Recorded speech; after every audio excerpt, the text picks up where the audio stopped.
News ప్రేక్షకులకు, ప్రకటనకర్తలకు, శ్రేయోభిలాషులకు వరలక్ష్మి వ్రత శుభాకాంక్షలు. ముందుగా వార్తల్లోని ముఖ్యాంశాలు. ప్రజల అభిప్రాయాలు ఖచ్చితంగా తెలుసుకోవాలి. జీజీహెచ్ అన్న క్యాంటీన్ను ఆకస్మికంగా తనిఖీ చేసిన జిల్లా కలెక్టర్ పి. ప్రశాంతి. చేనేతకు చేయూతమిచ్చిన కూటమి ప్రభుత్వం.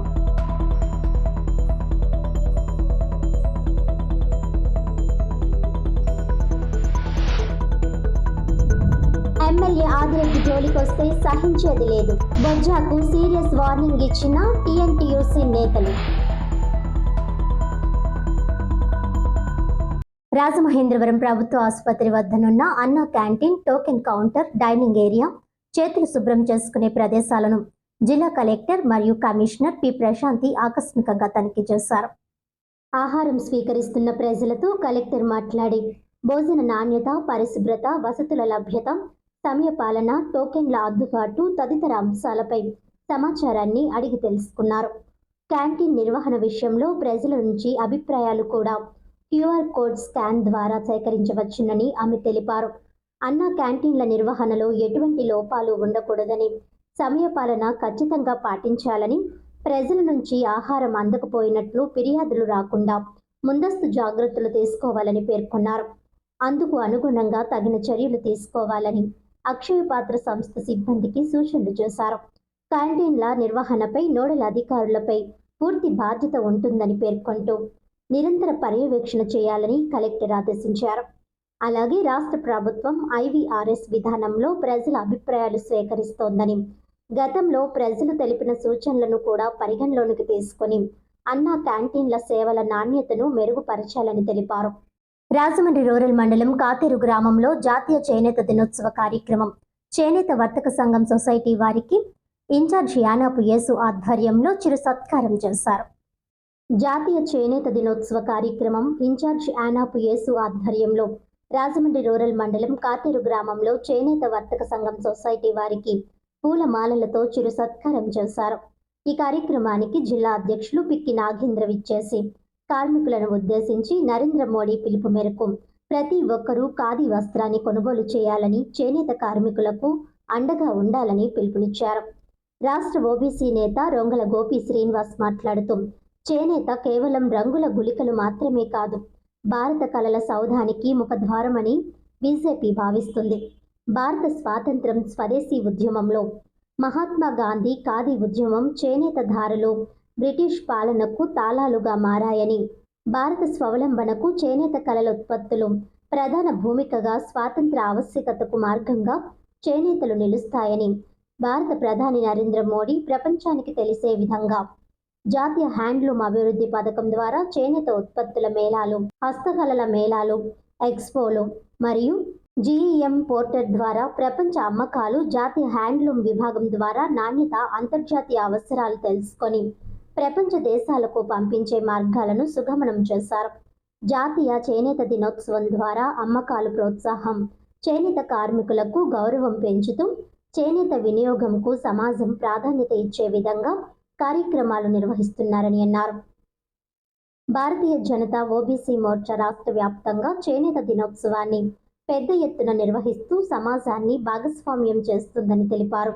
ఈ కార్యక్రమంలో రేలంగి శ్రీదేవి, మద్దిపాటి రజని, బొమ్ముల దత్తు, తనుబుద్ధి సూర్య భాస్కర్ రావు, స్వామి సూర్యకిరణ్, బండి సత్యప్రసాద్, ఏఎంసీ డైరెక్టర్లు పన్నాల వెంకటలక్ష్మి సంతోషి, గంగిన జాహ్నవి, నాగంపల్లి శివకుమార్, కండెల్లి సురేష్, పిచ్చుక రాంబాబు, భూర రామచంద్రరావు, కాలేపు సత్య సాయిరాం, సురేంద్ర, చింతపల్లి సతీష్, బివి రామారావు, ఆకుల నర్సివేణి, భవానీ, రాయుడు సత్యనారాయణ, సిత్తాని వెంకట్ తదితరులు పాల్గొన్నారు.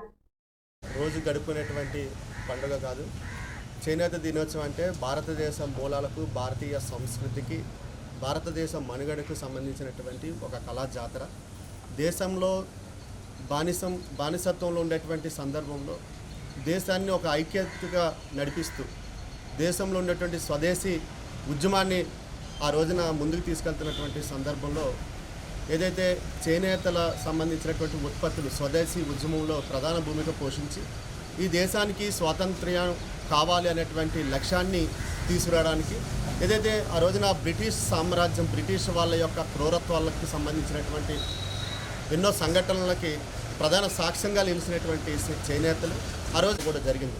మహాత్మా గాంధీ గారు చేపట్టినటువంటి ఉద్యమం, చేనేత ఉద్యమం, స్వదేశీ ఉద్యమం ద్వారా ఈ దేశానికి స్వాతంత్రం కావాలి, ఈ దేశంలో ఉండేటువంటి సంపద, ఈ దేశంలో ఉండేటువంటి ఉత్పత్తి, ఈ దేశంలో ఉండేటువంటి చేనేత వృత్తులు ఏవైతే ఉన్నాయో వాటిని కాపాడాలనేటువంటి నినాదం ఆ రోజునే రావడం, స్వతంత్ర ఉద్యమం పెద్ద ఎత్తున జరగడం. అలాగే ఈ రోజున నరేంద్ర మోడీ గారు ప్రధానమంత్రి అయిన తర్వాత ఈ దేశంలో ఉండేటువంటి దేశీయ యొక్క మూలాలు, దేశం యొక్క స్వాతంత్ర్యం యొక్క కారణానికి కావలసినటువంటి కారణంలో ప్రధాన భూమికి వహించినటువంటి అంశాలను ప్రపంచ దేశాల్లో భారతదేశాన్ని ఒక అత్యున్నతమైనటువంటి దేశంగా తీర్చిదిద్దడంలో భాగంగా చేనేతను యొక్క ప్రపంచ ఉత్పత్తులుగా మార్చేటువంటి సందర్భంలో దేశం జాతీయ చేనేత దినోత్సవం ప్రతి ఏడాది మనం జరుపుకుంటూ ఉంటాం. ముఖ్యంగా భారతీయ జనతా పార్టీ చేనేత కార్మికులకు సంబంధించినటువంటి అన్ని అంశాలను అది ఒక కులంగానో అదొక వర్గంగానో కాకుండా భారతీయ ధర్మంలో భాగంగానే, భారతీయ సంస్కృతి సాంప్రదాయాల్లో భాగంగానే చేనేత కళాకారులను కూడా ఇముడింపజేస్తారు. అందులో భాగంగానే ఈరోజు భారతీయ జనతా పార్టీ ఈ కార్యక్రమాన్ని ఘనంగా ఏర్పాటు చేయడం, ఈ కార్యక్రమానికి భారతీయ జనతా పార్టీ కార్యకర్తలు, నాయకులతో పాటు చేనేత కుటుంబ సభ్యులందరూ కూడా రావడం సంతోషించే విషయం. కూటమి ప్రభుత్వం వచ్చిన తర్వాత చేనేత కార్మికులకి 200 యూనిట్లు ఏదైతే హ్యాండ్లూమ్ వారికి ఉచితంగా ఇవ్వడం, అదేవిధంగా పవర్లూమ్ వారికి 500 యూనిట్లని ఉచితంగా ఇవ్వడం అనేది చేనేత కార్మికుల పట్ల, చేనేత రంగం పట్ల అటు భారతీయ జనతా పార్టీ కేంద్ర ప్రభుత్వానికి, అదేవిధంగా ఇక్కడ ఎన్డీఏ ప్రభుత్వానికి కూడా మా యొక్క ప్రేమని తెలియజేస్తూ ఉన్నాం. అదేవిధంగా రానున్న రోజుల్లో మీకు ముందే చెప్పాము, చేనేత అనేది భారతీయ ధర్మాన్ని, భారతీయ సంస్కృతి సాంప్రదాయాన్ని తెలియజేస్తూ ఉంది. అందుకని తప్పకుండా భారతీయ కల్చర్లో చేనేత కూడా ఉంది కనుక అందులో భాగంగానే ఏ అవసరం వచ్చినా కానీ చేనేత కార్మికులకి, చేనేత రంగానికి భారతీయ జనతా పార్టీ ఎప్పుడూ అండగా ఉంటుందని చెప్పి సందర్భంగా తెలియజేస్తా ఉన్నాను. కాతేరి హ్యాండ్లూమ్ సొసైటీ మేనేజర్గా పనిచేస్తున్నానండి. ఈ ఎన్డీఏ ప్రభుత్వం వచ్చిన తర్వాత నుంచి కూడా భారతీయ జనతా పార్టీ వచ్చిన నుంచి జాతీయ చేనేత దినోత్సవం ప్రారంభించారండి. ఆగస్టు 7వ తారీఖుని. ఐ థింక్ 2013 ఇప్పుడు 12 సంవత్సరాలు 11 సంవత్సరాల నుంచి నడుస్తూనే ఉంది. ప్రతి సంవత్సరం మా సొసైటీలో చేనేత దినోత్సవం మేము జరుపుకుంటున్నామండి. ఈ ఎన్డీఏ గవర్నమెంట్ ఆంధ్రప్రదేశ్లో వచ్చిన తర్వాత కూడా మాకు ఈ మధ్యకాలంలో 200 యూనిట్లు ఉచిత కరెంట్ ఇచ్చేలాగా అదొకటి అనౌన్స్ చేశారండి. థ్రిఫ్ట్ ఫండ్ స్కీమ్ ఒకటి ఇంత క్రితం 0 ఉండేది, ఇప్పుడేమో మన వీళ్ళ కంట్రిబ్యూషన్ 8% ఉంటే 16% గవర్నమెంట్ ఇచ్చేలాగా అదో స్కీమ్ ఒకటి అనౌన్స్ చేశారు. ఈ 2 వల్ల మిగిలింది ఏంటంటే మాకు కావాల్సిన అవసరాలు ఏంటంటే పావలా వడ్డీ ఒకటి ఉండేదండి, అదొకటి మాకు అప్పు మీద, అదొకటి కొంచెం రివైజ్ చేయాలని కోరుకుంటున్నాం. వైసీపీ పాలనలో కార్మికులకు అన్యాయం జరిగితే మాట్లాడని బొజ్జ రామకృష్ణ ఇప్పుడు కూటమి ప్రభుత్వాన్ని ఎమ్మెల్యే ఆదిరెడ్డి శ్రీనివాస్ను విమర్శించడం మంచి పద్ధతి కాదని టీఎన్టీయూసీ జిల్లా ప్రధాన కార్యదర్శి యాళ్ల శ్రీనివాసరావు హితవు పలికారు. రాజమండ్రి ప్రెస్ క్లబ్లో శుక్రవారం ఏర్పాటు చేసిన మీడియా సమావేశంలో ఆయన మాట్లాడుతూ గోదావరి ఎలక్ట్రికల్ యూనియన్ అధ్యక్షుడునని చెప్పుకునే బొజ్జ రామకృష్ణ అసలు ఎలక్ట్రికల్ పని నేర్చుకున్న కార్మికుడే కాదని, అతడికి పని నేర్పించిన గురువు ఎవరో చెప్పాలని డిమాండ్ చేశారు. వైసీపీ పాలనలోనే సంక్షేమ బోర్డు రద్దు చేశారని తెలియదా అని ప్రశ్నించారు. జగన్ పాలనలో ఇసుక దొరక్క, పనులు లేక భవన నిర్మాణ కార్మికులు పస్తులు ఉన్నారని, కల్తీ మద్యం వల్ల ఎన్నో వేల మంది కార్మికులు చనిపోయారని, అప్పుడు బొజ్జ రామకృష్ణ ఏం చేశాడని యాళ్ల శ్రీనివాసరావు నిలదీశారు. అతనికి స్థాయికి మించి సీఎం, డిప్యూటీ సీఎం, కార్మిక శాఖ మంత్రిని రాజమండ్రి సిటీ ఎమ్మెల్యే ఆదిరెడ్డి శ్రీనివాస్ను విమర్శించడం సమంజసం కాదని హితవు పలికారు. క్లైముల పరిష్కారం చేస్తే అందులో బొజ్జ రామకృష్ణ 3,000 రూపాయల నుంచి 4,000 రూపాయలు కమిషన్లు లాగుతాడని ఒక మహిళ అతడి ముఖం మీదే తిట్టిందని యాళ్ల శ్రీనివాసరావు అన్నారు. ప్రభుత్వానికి వ్యతిరేకంగా చెవిలో రోజా పువ్వులు పెట్టుకుని నిరసన తెలపడానికి నువ్వు రోజావా అని ఎద్దేవా చేశారు. బొజ్జ రామకృష్ణ అడిగే దానిలో న్యాయం ఉంటే కూటమి ప్రభుత్వం చేత చేయించడానికి ఎమ్మెల్యే ఆదిరెడ్డి వాసు సిద్ధంగా ఉన్నారని, కానీ అతడు వైసీపీ మనిషి, పైగా కార్మికుడు కాదని ఆయన మండిపడ్డారు. కూటమి ప్రభుత్వం ఒకటొకటి చేసుకువస్తుందని ఆయన అన్నారు. రాజమండ్రి క్వారీ మార్కెట్ సెంటర్లోని శ్రామిక భవనం నిర్మాణం వివాదంలో ఉందని వైసీపీ నాయకులు ఎన్నికల ముందు కార్మికుల ఓట్ల కోసం ఆదరాబాదరాగా శంకుస్థాపన చేశారని, స్థానికంగా కొందరు వైసీపీ నాయకులు అక్కడ కమ్యూనిటీ హాల్ నిర్మించాలని గొడవ చేసిన సంగతి తెలిసిందే కదా అని యాళ్ల శ్రీనివాసరావు చెప్పారు. ఇక జగన్ జమానాలో అమ్మ ఒడి కొందరికి అందితే కూటమి ప్రభుత్వం తల్లికి వందనం పథకంలో పిల్లలందరికీ నగదు జమ చేసిందని, అందులో కార్మికుల పిల్లలే అధిక సంఖ్యలో ఉండి చదువుతున్నారని ఆయన చెప్పారు. Rajahmundry rod bending workers union అధ్యక్షుడు ఎంఆర్ మల్లేశ్వరరావు మాట్లాడుతూ బొజ్జ రామకృష్ణ తీరు మార్చుకోవాలని హితవు పలికారు. కార్మికులకు ఎమ్మెల్యే ఆదిరెడ్డి శ్రీనివాస్ న్యాయం జరిగేలా చూస్తామని హామీ ఇచ్చారని తెలిపారు. విలేకరుల సమావేశంలో రాజమండ్రి ఎలక్ట్రికల్ వర్కర్స్ యూనియన్ కార్యదర్శి పత్తి శివ, కోశాధికారి Kondapalli Satish Kumar, standing committee chairman Chintapalli Bosu, సభ్యులు గోపి, నరేష్ తదితరులు పాల్గొన్నారు. కార్మికుల సంఘం టీఎంటీస్ అనుబంధం దాని కూడా టౌన్ ప్రెసిడెంట్ని. ఈ కార్యక్రమం ముఖ్యంగా దేనికంటే ఈ మధ్యకాలంలో బొజ్జ రామకృష్ణ అనేసి ఒక వ్యక్తి ఉన్నాడు, గోదావరి ఎలక్ట్రికల్స్ చెప్పుకొని తిరుగుతున్నాడు. ఆయన మధ్యకాలంలో విపరీతంగా గవర్నమెంట్ని విమర్శించడం నేర్చుకున్నాడు, అదే పనిగా పెట్టుకున్నాడు. మాట్లాడితే మీ అందరూ తెలిసి ఉంటుంది. ప్రెస్ మీట్లు ఏమంటాడంటే భవన నిర్మాణ కార్మిక బోర్డు నుంచి క్లెయిములు అవ్వట్లేదు అని అంటున్నాడు.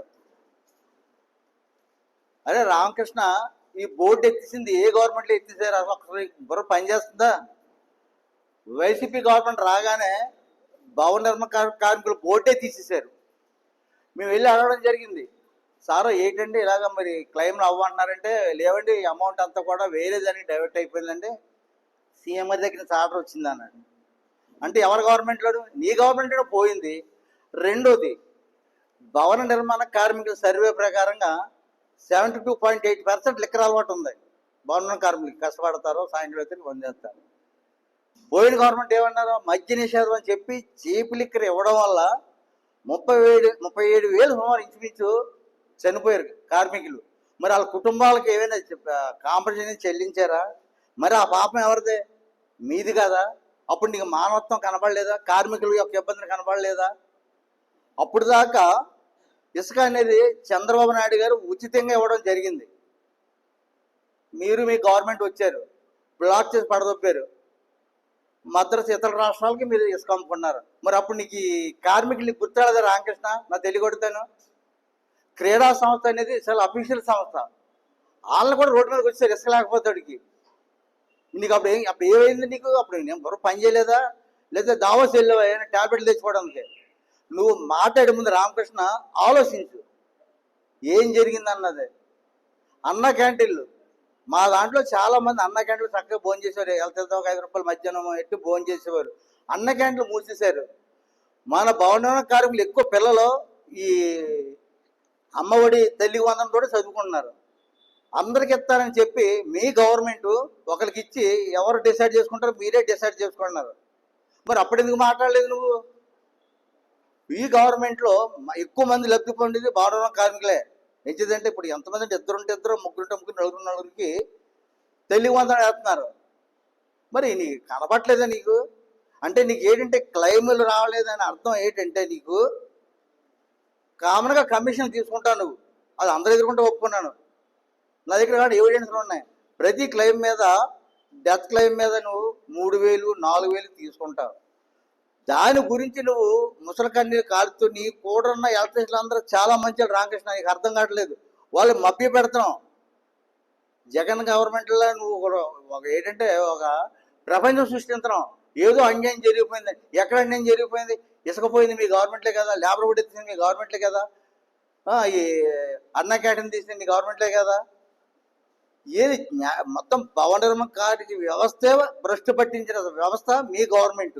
అప్పుడు నువ్వు మాట్లాడలేదు. రోజు సూర్యులకు వెళ్ళినప్పుడు చేయి పెట్టుకొని గెంతారు. మరి అప్పుడు కార్మిక అసలు గుర్తురాలేదేంటి? అసలు నువ్వు కార్మికుడివే కావు అంటే నువ్వు ఎలక్ట్రీషియన్ కాదని నీ సభ్యుడు చెప్పి గొడవ చేశాడు. నీ గురువు ఎవడో చెప్పమన్నాడు కాదు. పైగా నువ్వు గవర్నమెంట్ని విమర్శించే ముందు నీ స్థాయి గుర్తు చేసుకో. ఎక్కడ నువ్వు? అసలు నీ స్థాయి ఏంటి? నువ్వు ఎలక్ట్రీషియన్ కాదు. పైగా గవర్నమెంట్ నుంచి 2,000 ఎక్స్ట్రా తీసుకుంటున్నావు.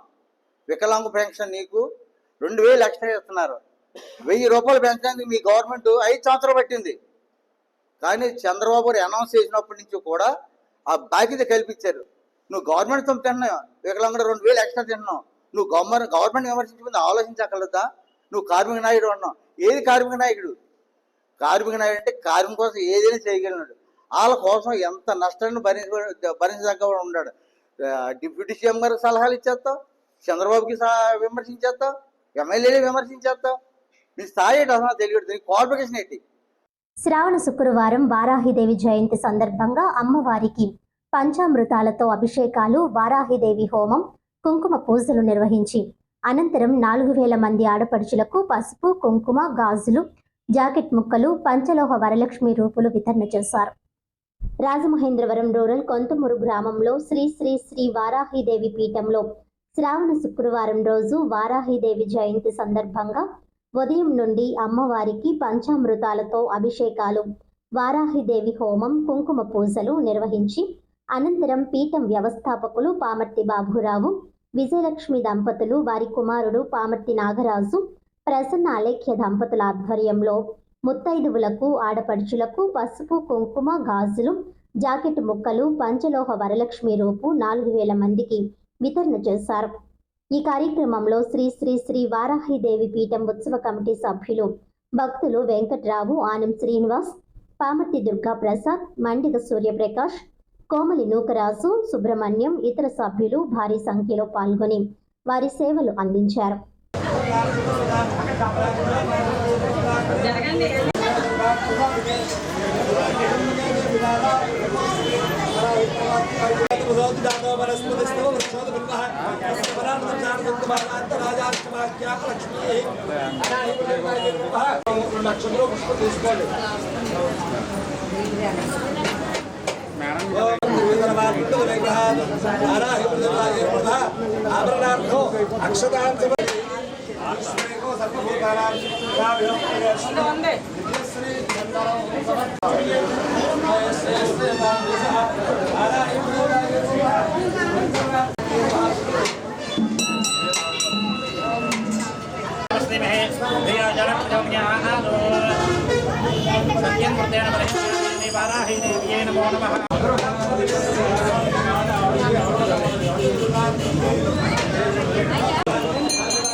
వాళ్ళందరూ కూడా భక్తులు బయటకు నడవాలమ్మా, స్పీడ్గా నడవాలి అమ్మ, కోపం చేయ రావాలి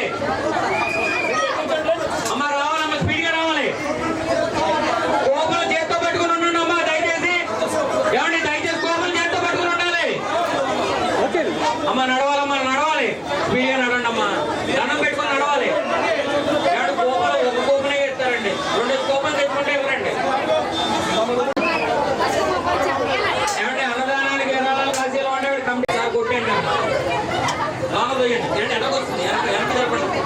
చేస్తూ పట్టుకోండి అమ్మా దయచేసి అమ్మా బయట క్యూ లైన్ లో ఉన్నవాళ్ళు జాగ్రత్త అమ్మా మీకు వస్తున్నమ్మా దయచేసి అర్థం చేసుకోండి భక్తులందరూ సహకరించాలమ్మా మాకు అమ్మా భక్తించండి భక్తుల విజ్ఞప్తి అర్థం చేసుకోండి అమ్మా అమ్మా లోనికి వచ్చిన వాళ్ళందరూ కూడా మీ కోపలు చేత్తో పట్టుకుని నిలబడవాలి అమ్మా కోపలు చేత్తో పట్టుకుని ఉండడమ్మా దయచేసి అర్థం చేసుకోండి. రాజమండ్రి సరస్వతి ఘాట్లో ఎస్వి కళాకారుల సంఘం ఆధ్వర్యంలో పలువురిని ఘనంగా సత్కరించారు. ఎస్వి కళాకారుల సంఘం కీర్తిశేషులైన శ్రీ చెల్లగాలి శోభితా వర్మ జ్ఞాపకార్థం స్థానిక జ్ఞాన సరస్వతి ఘాట్లో సంఘ అధ్యక్షులు చెల్లగాలి శ్రీనివాస్ వర్మ అధ్యక్షతన ముగ్గురు కళాకారులను, ముగ్గురు సంఘ సేవకులను సన్మానించారు. దేవులపల్లి గోపీ కిషోర్, పద్మావతి రామానుజం, మరంగంటి కృష్ణమాచార్యులు, కొల్లా భక్తుల విజయ్ కుమార్, భూపతిరాజు గోపరాజు, తాతపూడి సోమశేఖర్ శర్మలను ఘనంగా సత్కరించారు. ఈ సందర్భంగా ప్రముఖ గాయకులు దేవులపల్లి గోపీ కిషోర్ శివపదం, అన్నమాచార్య సంకీర్తన విభావరి ప్రేక్షకులను విశేషంగా అలరించింది. ఈ కార్యక్రమానికి ప్రత్యేక అతిథులుగా కాంగ్రెస్ నాయకులు బెజవాడ రంగారావు పాల్గొన్నారు. అనంతరం రంగారావు చేతుల మీదుగా అందరికీ ఘన సత్కారం జరిగింది. సంఘం కమిటీ సభ్యులు రాజు, ప్రసాద్, పట్నాయక్, రవి తదితరులు పాల్గొన్నారు.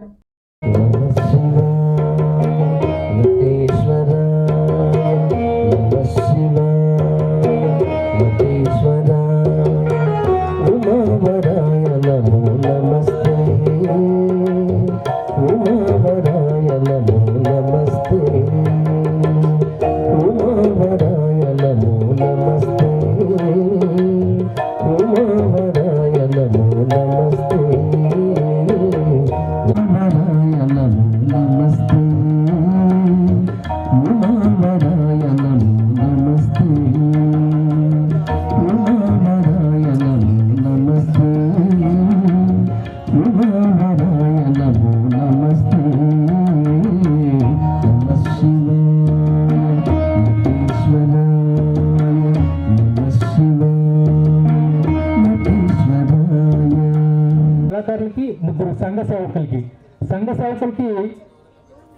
చేసేటువంటి ఉద్దేశం ఏంటంటే వివిధ రంగాల్లో చాలామంది బ్లడ్ డొనేషన్స్ చేస్తూ ఉన్నారు, వారికి చేస్తూ ఉన్నాం. మరి కొంతమంది మూగజీవాలకు సేవ చేస్తున్నారు, వాళ్ళకి చేస్తూ ఉన్నాం. మరి అదేవిధంగా కొంతమంది అనాథాశ్రమాలు, వృద్ధాశ్రమాలు అవన్నీ కూడా చేస్తూ ఉన్నారు, మూగజీవాలకు కూడా సేవ చేస్తున్నారు. వాళ్ళందరికీ కూడా ప్రతి నెల మన సంస్థ గుర్తించి వారికి ఆయా రంగాల్లో నిష్ణాతులైనటువంటి కళాకారులకి మరియు సంఘ సేవకులందరికీ కూడా శోభిత్ వర్మ కళాకారుల సేవా సంఘం తరఫుంచి సన్మాన కార్యక్రమాలను ఏర్పాటు చేయడం జరిగింది. సీనియర్ కాంగ్రెస్ నాయకులు బెజవాడ రంగారావు గారిని కూడా వేదిక మీదకి సాధారణంగా ఆహ్వానిస్తున్నాం. ఈ యొక్క చిత్రమాలికని ఆవిష్కరించాల్సిందిగా బెజవాడ రంగా గారిని మరియు కృష్ణాచార్య గారిని, మరి అదేవిధంగా స్టిక్ మనోహర్ గారిని వీరిని ఈ యొక్క ఆవిష్కరణ కార్యక్రమాన్ని బాబు చిత్రపటాన్ని ఆవిష్కరించవలసిందిగా కోరుతున్నాను. వెచ్చించి ఒక అంది వచ్చిన కుమారుడు, ఏకైక కుమారుడు కోల్పోతే ఆ బాధ ఎలా ఉంటుందో నేను ప్రత్యేకంగా చెప్పక్కర్లేదు. కానీ ఆయన చల్లగాలి శ్రీనివాస్ వర్మ గారు నిలబడి ఆ కుర్రవాడిని, శోభిత్ వర్మని చిరంజీవిని చేయాలనే సంకల్పంతో నెల నెల ఈ కార్యక్రమం నిర్వహిస్తున్నారు. ఎంతో వ్యయ ప్రయాసాలతో కూడిన కార్యక్రమం ఇది. అయినా సరే ఆయన చేతి నిండా డబ్బు ఉండి ఆ పని చేయట్లేదు. ఒక మంచి కార్యక్రమం చేయాలి, తన కుమారుడు 6వ తారీఖున ఆ బాబు పరమోదించారు. అందుకని ప్రతి నెల 6వ తారీఖున ఈ కార్యక్రమం చేస్తున్నారు. వారికి ఇందాక వారు అన్నట్టుగానే వచ్చిన మీ అందరిలో కూడా వారి కుమారుణ్ణి శోభిత్ వర్మ గారిని చూసుకుంటారు. తప్పకుండా ఆయన్ని ఎప్పటికీ చిరంజీవిగానే శోభిత్ వర్మని నిలబెట్టడానికి ఆయన ప్రయత్నం చేస్తున్నారు. అందుకు మీరందరూ కూడా సహకరిస్తున్నారు. అందరికీ ధన్యవాదాలు. శోభితం శోభాభరితమైన సుశోభితం. శోభిత, నీవు భూమి నుండి దివికెగిన వర్మ, నీ కళ ఇక్కడ శాశ్వతం. వర్మ, నీ కళ ఇక్కడ శాశ్వతం. సౌత్ ఇండియాలోనే మంచి ఆలయం కట్టిన ఏరియాలోని చిరంజీవి బాబు కాలం చేసాడు. 4 నెలల నుంచి చేస్తామని చెప్పి కృష్ణాచార్య గారు నాకు చెప్పారు. ఎంతమంది పుడుతూ ఉంటారు, పోతూ ఉంటారు. బాబు చిన్న వయసులోనే ఇష్టులోకంలోకి వెళ్ళాడు. ఇష్టులోకంలో నుంచి వెంటనే ఇంకో జన్మ ఉంటుంది. ఎలా అంటే మనిషి జన్మే పుడతారు. అలాగే బ్రహ్మ సమాజంలో చెప్పారనమాట, మనిషి జన్మే పుడతారు. ఇష్టులోకంలో 5,000 సంవత్సరాలు జీవి ఉండి కిందకి మనకు వచ్చి 100 సంవత్సరాలు ఉంటుంది. జాతీయ చిత్రాల ప్రకారంగా దోషాలుగా ఉంటే అతి చిన్న వయసులోనే పైకి వెళ్ళటం జరిగింది. బాబు పై లోకంలో ఉన్న ఆ తండ్రి గారి ద్వారాగా 7 చుట్టాల ద్వారాగా అందరి హృదయాల్లో చిరంజీవిగా ఉంటాడు అనుకుంటూ అబ్బాయిని పరిశీలించు గారిని వేదిక మీదకి సాధారణంగా ఆహ్వానిస్తున్నాము. సేవలు చేసిన వాళ్లకు, అత్యుత్తమమైన ప్రతిభ కల వాళ్లకు చేయించుకునేది సన్మానం తప్ప ఇది ఒక అభిమానంతో వాళ్ళు ఇస్తున్నది కనుక మా అన్నగారు అయిన కృష్ణమాచార్యులు గారు స్వయంగా ఎందుకంటే శ్రీనివాస వర్మ గారిని ఇదే నేను చూడడం, మాట్లాడాను కానీ ఇదే చూడడం. అయితే విషయం తెలుసుకున్నాక ఇది ఆనందకరమో దుఃఖకరమో నాకు తెలియదు, కానీ మేము శ్రీ వైష్ణవ సిద్ధాంతాన్ని నమ్మిన వాళ్ళం కనుక ఇది ఒక పరమ పదోత్సవం అనే చేస్తారు మా వాళ్ళు. అందుకని అది మనకి తెలియదండి, ఏ జీవి యొక్క సుకృతం ఏమిటి అన్నది తెలియదు. I strongly believe an one thing ఏంటంటే ఒకళ్ళతో ఒకళ్ళకి మనకు పరిచయం ఏర్పడుతోంది అని అంటే అది ఈ జన్మలో పరిచయాలు కాదండి. లేకపోతే శోభిత వర్మ ఎవరో, శ్రీనివాస వర్మ గారు ఎవరో నాకైతే ఏమీ ఐడియా కూడా లేదు. ఆ రోజున మా అన్నగారు కృష్ణమాచార్య గారు మా ఇంటికి వచ్చారు. అమ్మ చెల్లి నీ గురించి ఏదో చెప్పాను అని అంటే అంత అర్హత ఉందా లేదా, ఇంకా చెప్పాలంటే రీసెంట్గానే మా అమ్మాయికి పెళ్లి చేసామన్నమాట. ఇంకా గొంతులు కూడా ఇంకా కుదురు పడలేదు. కూటమి ప్రభుత్వం ఏర్పడిన నాటి నుంచి భూసేకరణ అనేది ప్రధాన ఎజెండాగా మారిపోయిందని, అమరావతి నిర్మాణానికి ఇప్పటికీ సేకరించింది పోను ఇంకా 40,000 ఎకరాలు కావాలని చంద్రబాబు నాయుడు చిలుక పలుకులు పలుకుతున్నారని రాష్ట్ర సిపిఐ సహాయ కార్యదర్శి జేవి సత్యనారాయణమూర్తి ఎద్దేవా చేశారు. స్థానిక ఆనం రోటరీ హాల్లో ఏర్పాటు చేసిన విలేకరుల సమావేశంలో ఆయన మాట్లాడుతూ ఎంతసేపు బాబు డబ్బులు లేవని అంటున్నారని, డబ్బు లేకుండా లక్షల ఎకరాల భూసేకరణ చేసి ఏం అభివృద్ధి సాధిస్తారని అన్నారు. తాము అధికారంలోకి వస్తే భూమి లేని పేదలకు పట్టణ ప్రాంతాల్లో 2 సెంట్లు, గ్రామీణ ప్రాంతాల్లో 3 సెంట్లు ఇస్తామని చెప్పారని, అయితే అధికారంలోకి వచ్చి 14 నెలలు గడిచినా ఆ ఊసే ఎత్తడం లేదన్నారు. ఈ క్రమంలో ఇల్లు లేని పేదలతో ఇళ్ల కోసం దరఖాస్తులు పెట్టిస్తే దానిని అడ్డుకుంటున్నారని అన్నారు. రాష్ట్రంలో ప్రాంతీయ వైషమ్యాలు రెచ్చగొట్టడానికి ఉత్తరాంధ్రలో పరిశ్రమలు పెడుతున్నారని అన్నారు.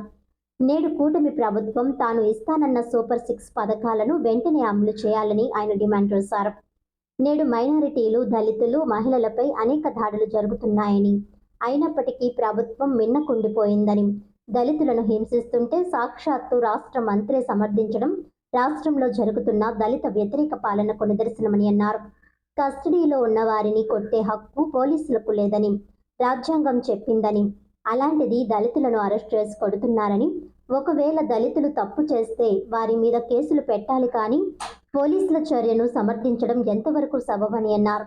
అలాగే సనాతనమని పేరు చెప్పి ఇతర మతాల వారిపై దాడులు, అరెస్టులు చేయిస్తున్నారని, ఛత్తీస్గఢ్లో కేరళకు చెందిన 2 నన్లను ప్రార్థన చేశారన్న నెపంతో అరెస్ట్ చేశారని అన్నారు.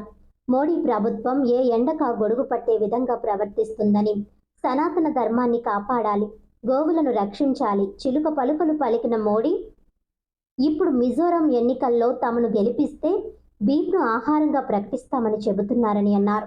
దేశం రాష్ట్రంలో ఉన్న ఇలాంటి దారుణమైన పరిస్థితుల గురించి 23, 24 తేదీలలో ఒంగోలులో జరిగే సిపిఐ మహాసభలో చర్చించి ఓ కార్యాచరణ రూపొందిస్తామని అన్నారు. అలాగే మోడీ ప్రభుత్వం ట్రంప్కి దాసోహం అయిందని, ట్రంప్ ఏ విధంగా మాట్లాడినా సమాధానం చెప్పలేని స్థితిలో అసమర్థ ప్రధానిగా మోడీ వ్యవహరిస్తున్నారని ఆయన తీవ్రంగా విమర్శించారు.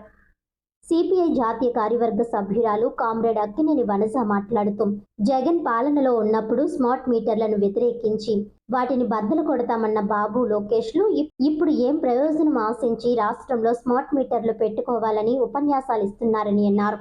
జగన్ అప్పులు చేశాడని చెప్పిన బాబు 14 నెలలు తిరగకుండానే అప్పులు చేయడంలో జగన్ను మించిపోయాడని విమర్శించారు. అమరావతిలో భూములు తీసుకున్న వారికి ఎలాంటి డెవలప్మెంట్ చేయకుండా చేస్తున్నారని, పోలవరం బదిలీ నేడు బనకచెర్ల అని కొత్త రాగం తీస్తున్నారని విమర్శించారు. ఇదంతా కార్పొరేట్ సంస్థలను పెంచడానికేనని ఆమె ఎద్దేవా చేశారు. నేడు రాష్ట్రంలో అనేక ప్రాజెక్టుల పరిస్థితి అత్యంత దారుణంగా ఉందని, ప్రాజెక్టులను పట్టించుకునే స్థితిలో బాబు లేరని అన్నారు. రాష్ట్రంలో బాబు కేంద్రంలో మోడీ చేస్తున్న అరాచక పాశవిక విధానాలను వ్యతిరేకిస్తూ రాబోయే రాష్ట్ర స్థాయి సభలలో ఓ కార్యాచరణ రూపొందించి ప్రజా వ్యతిరేక విధానాలను అడ్డుకుంటామని అన్నారు. ఈ సమావేశంలో ఏఐటియుసి రాష్ట్ర అధ్యక్షుడు రావులపల్లి రవీంద్రనాథ్, సిపిఐ జిల్లా కార్యదర్శి తాటిపక్క మధు, సహాయ కార్యదర్శులు కె రాంబాబు, రేఖా భాస్కర్ రావు కూడా పాల్గొన్నారు. కాదు, రెండవది మీరు ఏదైతే గత ఎన్నికలకు ముందు హామీ ఇచ్చారో హామీల అమలుకి సంబంధించి ఈరోజు కూడా ఒక నిర్దిష్టమైనటువంటి ప్రణాళికను రూపొందించి ప్రజల ముందు పెట్టడం. ఇప్పుడు ఏదో 15వ తారీఖు నుంచి మహిళలకు ఉచిత బస్సు ప్రయాణం అని చెప్పని అన్నారు. అలాగే మిగిలిన అంశాలకు సంబంధించి ఏమన్నా కూడా డబ్బులు లేవని చెప్పని, మరి డబ్బులు లేకుండా లక్షల ఎకరాల భూసేకరణ చేసి ఏ పద్ధతుల్లో అభివృద్ధి మీరు చేస్తారని చెప్పన్నది ఈరోజు ప్రజల ముందు ఉన్నటువంటి ప్రశ్న. దానికి సరైనటువంటి సమాధానం లేదు.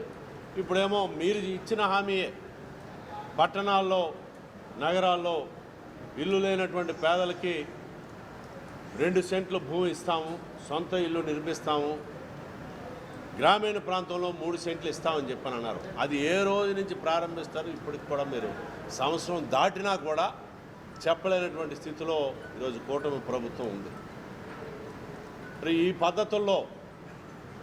పద్ధతుల్లో మీరు వ్యవహరించడం, దీని మీద సిపిఐగా మేము కదిలి మీరు ఇచ్చిన హామీ అమలుకి సంబంధించే దానికి అనుకూలంగా మేము అర్హులైనటువంటి ఇల్లు లేని పేదలను గుర్తించి దరఖాస్తులు పెట్టిస్తే ఆ దరఖాస్తులు పెట్టించే క్రమంలో కూడా ఈ కార్యకర్తలు అడ్డుపడటం, ఇది మేమే చేయాలి కానీ ఇంకోళ్ళు చేయడానికి వీలు లేదని చెప్పన్నది. ఈరోజు చంద్రబాబు నాయుడు గారి ఇంట్లో డబ్బులో లేకపోతే పవన్ కళ్యాణ్ గారో బీజేపీకి చెందినటువంటి వాళ్ళ ఇంట్లో డబ్బులు కాదు, ప్రజలు చెల్లించినటువంటి పన్నుల నుంచే మీరు ఏదైనా చేసేది. ఈరోజు రాజమహేంద్రవరంలో తూర్పుగోదావరి జిల్లా మహాసభలో రాబోయే కాలంలో ఈ జిల్లా అభివృద్ధికి, ఈ జిల్లాలో ఉన్నటువంటి కార్మిక వర్గము, రైతాంగము, వ్యవసాయ కూలీలు, అన్ని వర్గాల ప్రజల సమస్యల పరిష్కారం కొరకు రాబోయే కాలంలో ప్రజా ఉద్యమాలకి సన్నద్ధం కావాలని ఈ మహాసభనే నిర్దేశిస్తుంది. అలాగే ఈరోజు రాష్ట్రంలో ఉన్నటువంటి కూటమి ప్రభుత్వం తీసుకునేటువంటి విధానాలకు వ్యతిరేకంగా రాష్ట్ర వ్యాప్తంగా పోరాటాలు కూడా సిద్ధమవుతాం. ఇప్పటికే రాష్ట్రంలో కూటమి ప్రభుత్వం అధికారంలోకి వచ్చిన తర్వాత అధికారంలోకి వచ్చే ముందు ఇచ్చినటువంటి హామీల అమలు కోసము పోరాడుతూ ఉన్నాము. ముఖ్యంగా విద్యుత్తుకు సంబంధించి ఆనాడు చంద్రబాబు నాయుడు గారు ఏం చెప్పారో, మేము ₹1 కూడా పెంచము అని చెప్పి ఆనాడు జగన్మోహన్ రెడ్డి ప్రభుత్వం మీద ఏ షిరిడి సాయి ఎలక్ట్రికల్స్ ఉన్నాయో వాటికి వ్యతిరేకంగా మొత్తం ఈ రాష్ట్రంలో అంతా కూడా దోచిపెడుతున్నారని చెప్పి ఉపన్యాసాలు ఇచ్చారు. ఈ స్మార్ట్ మీటర్లో ఆదాని కంపెనీ ద్వారా వచ్చేటువంటి స్మార్ట్ మీటర్లు పెడుతుంటే మరి నారా లోకేష్ గారు స్మార్ట్ మీటర్లు పగలగొట్టమని చెప్పారు. కానీ ఈరోజు అదే కూటమి ప్రభుత్వము ఈ విద్యుత్ సంబంధించినటువంటి వాటిల్లో ఎందుకు వెనకడుగు వేస్తూ ఉంది, ఎందుకు స్మార్ట్ మీటర్లు తీసుకొస్తూ ఉంది, ఎందుకు ఆదానితో ఒప్పందాలను రద్దు చేసుకోవటం లేదు, ఎందుకనే సెకి ఒప్పందాలు రద్దు చేయటం లేదు. ఇప్పటికే ఆదాని కంపెనీల మీద అమెరికా లాంటి చోట్ల కోర్టుల్లో అనేక రకాల కేసులు నిర్వహిస్తున్న సందర్భంలో నోరు విప్పి ఒక్క మాట కూడా మాట్లాడకపోవటము, ఈ రాష్ట్ర ప్రజల మీద విద్యుత్ భారాలను మోపటము, స్మార్ట్ మీటర్ల ద్వారా మరింత భారాలను మోపడానికి కూటమి ప్రభుత్వం ప్రయత్నం చేస్తున్న నేపథ్యంలో వామపక్షాల ఆధ్వర్యంలో గత 1 మాసంగా మేము ఈ ఉద్యమాల్లో ఉన్నాము. రేపు మా రాష్ట్ర మహాసభలు అయినంటే అనంతరము తిరిగి మళ్ళీ ఈ విద్యుత్ ఉద్యమాన్ని తీవ్రతరం చేయబోతా ఉన్నాం. ప్రజల మీద ₹1 భారం పడినా కూడా ఉపేక్షించేది లేదని చెప్పని హెచ్చరిస్తా ఉన్నాము. వార్తలను ముఖ్యాంశాలు మరోసారి. ప్రజల అభిప్రాయాలు ఖచ్చితంగా తెలుసుకోవాలి. జీజీహెచ్ అన్న క్యాంటీన్ను ఆకస్మికంగా తనిఖీ చేసిన జిల్లా కలెక్టర్ పి ప్రశాంతి. చేనేతకు చేయూతమిచ్చిన కూటమి ప్రభుత్వం.